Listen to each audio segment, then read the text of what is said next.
What's happening, folks? Welcome back to Movie Crack.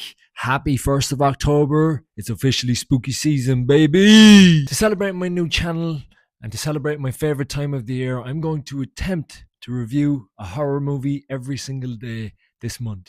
So if you want to tag along for the ride, stick around. Starting off with today, day one, Hell House LLC. Directed by Stephen Cognetti, this film follows a group of individuals who want to convert an old abandoned hotel called the Abaddon Hotel to a new scare attraction for the upcoming Halloween season. In my opinion, one of the best handheld footage movies, especially in the horror scene, that I've ever seen. Let's get into it. Starting off with the story, well, if you're looking for deep characters, this is not the right movie for you. Though the characters are quite a lot likable than most other handheld footage movies I've seen, they're still not exactly deep characters. However, the hotel that they're using for the scare attraction, the Abaddon Hotel, is really a character of its own, and that's kind of what makes this movie so good.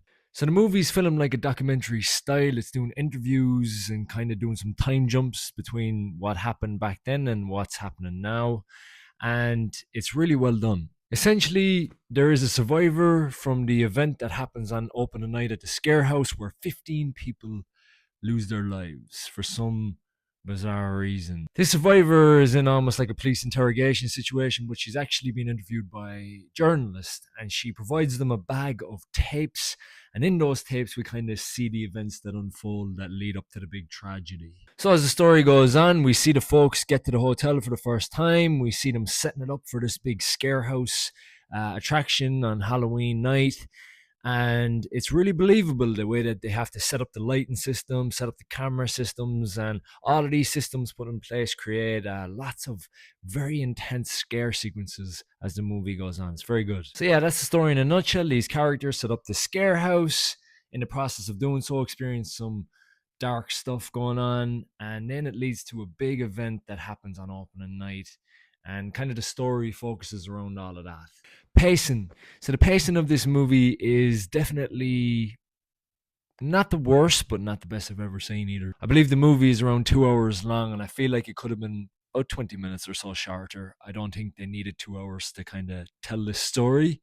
However, the characters are entertaining enough, and the thrills and the scares are all entertaining enough to never really make the movie feel boring or anything like that. For Hell House LLC, I'm going to give story and pacing a 3 out of 5.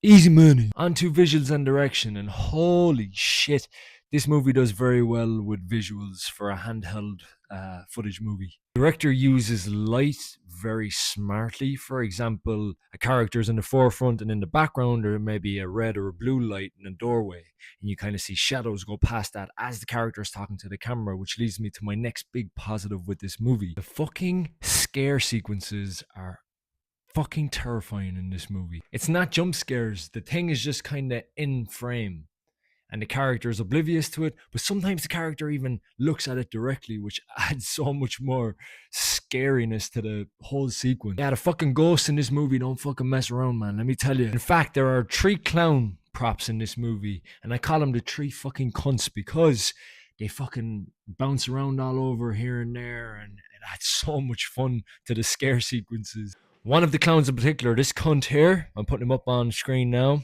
Yeah, watch that motherfucker. He's a little fucking shit. As I said, the creative direction the movie went in, where they're creating this scare attraction and it actually really turns into almost a haunted attraction. I love that. As I said, I love Halloween. I love this time of year, so I really dig that side of the creative direction in this movie. Visuals and direction, purely because of some of the best scares I've ever seen in a movie, I'm going to give 4 out of 5. Easy money. Last but not least, music and sound. Gotta admit, the sound of the dialogue, so the people talking to each other in this movie, I had a really hard time hearing what they were fucking saying to each other, so I had to turn on captions, which is never a great sign. And if you hear my accent, you know I'm well used to fucking rough dialogue and listening closely. I will say though, the sound effects when the ghosts were on scene and when people were running all over and shit was going down was all very, very good. The music in this movie, very forgettable. I don't fucking remember any songs or anything from the movie, so a bit of a thumbs down there. So for sound and music, nothing too crazy going on. I'm gonna give 2 out of 5. That being said, folks, that is Hell House LLC. Thank you all very, very, very much for watching and tagging along with me on this new adventure. If you want to see more movie talk, more TV talk, more horror fun, as I go on this adventure trying to review a horror movie every day of October, stick around. Don't be a sausage. Subscribe, hit the bell, do all that good stuff. We have a TikTok as well. Pretty fun over there if you're into more short-term videos, as they say. That's all I got for today. See you in the next one. Hopefully it's a good one. Good luck.